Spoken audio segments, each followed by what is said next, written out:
From pre-colonial India to British India to liberation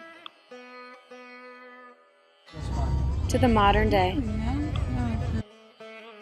Indian society and cultural norms have been influenced by British occupation.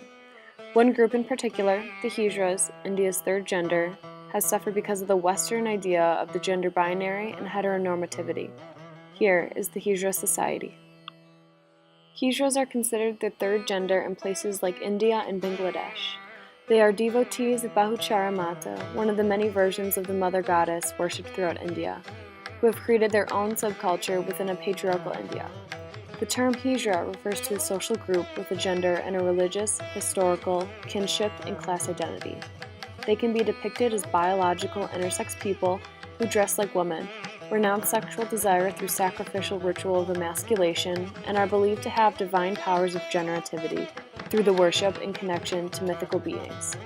The Hijra population has gone through immense cultural and social transformations over the past few centuries. Beginning in the 13th century, there are records of eunuch slaves being used within the Mughal Empire to aid in guarding households of women. These eunuch slaves were regarded as highly valuable assets. They would pledge loyalty to their masters, and they often held high managerial posts within society. The British controlled India from 1858 to 1947, and during that time, the British instilled a Western conception of the gender binary and heteronormativity, a reflection of Judeo-Christian beliefs. The Hijras have evolved into a cultural status in modern times, but are still regarded as untouchables. The emasculation that was once a brutal and inhumane act inflicted on young and vulnerable males by the rich and powerful now evolves into a cultural status of religious ritual by those who practice it today. Modern-day Hijra was created through Hinduist mythology.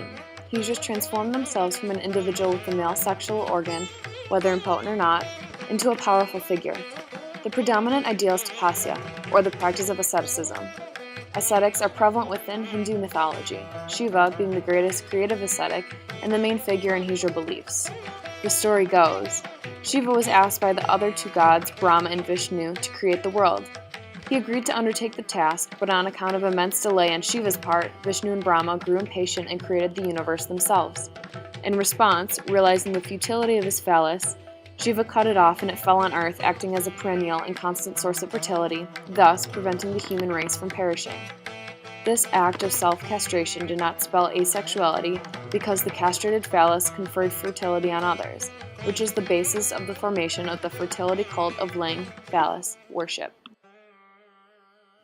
Post-colonial India is witness to the fact that with increasing urbanization, education, and Western values, the role of their traditional ritual figureheads like Hijras become less viable and reduced. Most Hijras today are a part of the untouchables caste.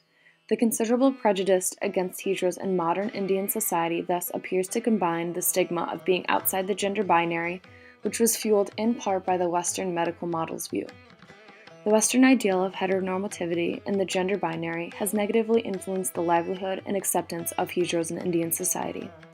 They may not have been treated as equals from the start, but Western influence negatively skews the treatment from outsiders even more so.